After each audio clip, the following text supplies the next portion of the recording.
جب مالدار لوگ زکوٰۃ نہیں دیتے تو غریبوں کی عزتیں نیلام ہو جاتی. میں تمہیں بچوں کیا بتاؤں، میرا ہوم ڈسٹرکٹ تو ملتان ہے. 1818 میں رنجیت سنگھ نے ملتان فتح کیا. 1818 مظفر خان رحمۃ اللہ علیہ کی حکومت تھی، 5 بیٹوں سمیت وہ شہید ہوئے.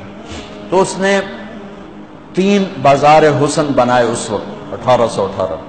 ایک ملتان میں، ایک کہروڑ پکا میں، اور ایک میرا جو ہوم ٹاؤن ہے تلمبا، جس سے 3 کلومیٹر کے فاصلے پر میرا گاؤں ہے. ایک تلمبا میں اس نے بازار حسن بنایا اور وہاں 1 مہینہ قیام کیا. تلمبا پر فضا جگہ تھی، راوی اس کو ہٹ کرتا ہوا جاتا تھا. تو اس نے پیچھے ایک بارادری بنوائی، وہاں 1 مہینہ قیام کیا. وہ علاقہ بارادری کے نام سے مشہور تو ہے، پر وہ بارادری مٹ چکی ہے. چند سال پہلے مجھے خیال ہے، میں ساری دنیا پھرتا ہوں، یہ بازار حسن کی بچیاں میں کبھی جا کے ملا نہیں، کبھی جا کے ان سے میں نے بات نہیں کی، اور اس بازار میں گزر بھی جاؤ تو تہمت لگ جاتی.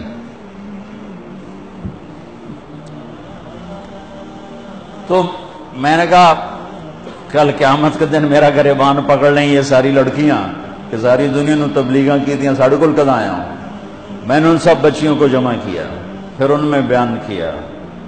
کوئی لمبے چوڑے فلسفے نہیں، صرف اتنا بتایا کہ اسلام میں عورت کا مقام کیا ہے. بس جب ماں ہو تو کیا ہوتا ہے، جب بیٹی ہو تو کیا ہے، بہن ہو تو کیا ہے، بیوی ہو تو کیا ہے. یہی بڑے رشتے ہیں. ہو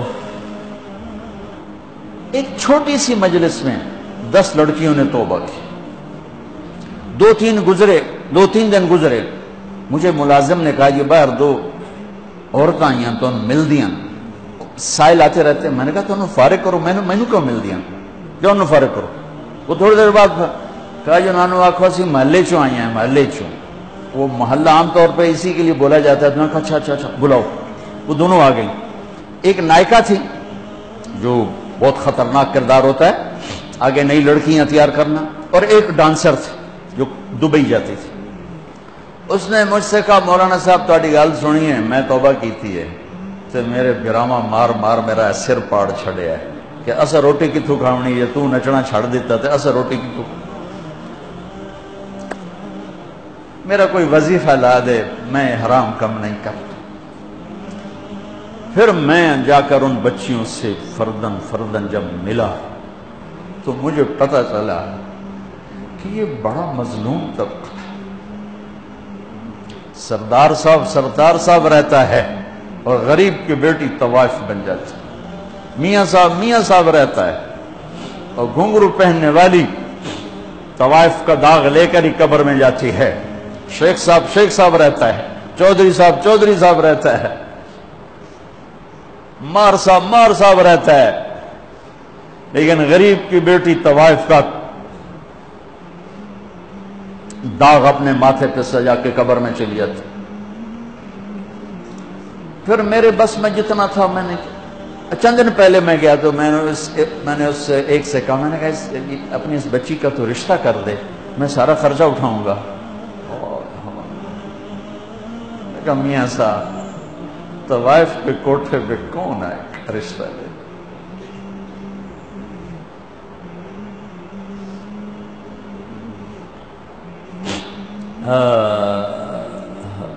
دل کے پھپھولے جل اٹھے سینے کے داغ سے، اس گھر کو آگ لگ گئی گھر کے چراغ سے. تو ادھر ادھر کی نہ بات کر، یہ بتا کہ قافلہ کیوں لٹا. مجھے راہزنوں سے گلا نہیں، تیری راہبری کا سوال ہے. میرا تو کلیجہ کٹ گیا کہ ظالم وہ درندے ہیں جنہوں نے اپنی ہوس کے لیے کتنے غریبوں کی بیٹیوں کو طوائف بنا دیا، اور پھر شرافت کی زندگی مانگنے کے باوجود ان کے لیے ذلت و پستی کی سوا کچھ. کفل میں عزت دار ہوں، مجھے غربت نے یہاں پہنچایا. تو کفل رونے لگا، کہنے لگا بہن جس عزت کے ساتھ آئی تھی اسی عزت کے ساتھ چلی جائے، میرے لیے دعا کر دے، میں بہت کمینہ انسان. لڑکی چلی گئی. کفل کو نہیں پتا کیا ہونے والا ہے. تھوڑی دیر کے بعد وہ مر گیا. جوان مر گیا.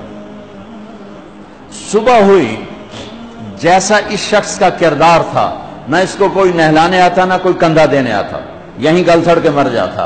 اس شہنشاہ پہ قربان، اس کی رحمت، سبحان اللہ، ما رحم ما رحم، کیا رحیم ہے میرا آپ کا اللہ. ہمارے گناہوں کی حیثیت کیا ہے؟ ایک لفظ توبہ ہر شے مٹا دیتا ہے. صبح ہوئی تو لوگوں نے کیا دیکھا؟ کفل کے دروازے پہ لکھا ہوا تھا بڑا بڑا نورانی سطروں میں، ان اللہ قد غفر للکفل، اللہ نے کفل کو معاف کر دیا. یہ کیوں لکھوایا؟ اس لیے لکھوایا کہ اب ہماری یاری ہو گئی ہے، جاؤ اس کو عزت کے ساتھ ہمارے پاس پہنچو. میرے عزیزو، آپ اور ہم غفلت کے ماحول میں ہیں، جہاں گناہ نہیں رہا، نافرمانی کلچر بن گیا ہے، اللہ کے سے بغاوت ایک تہذیب بن گئی ہے.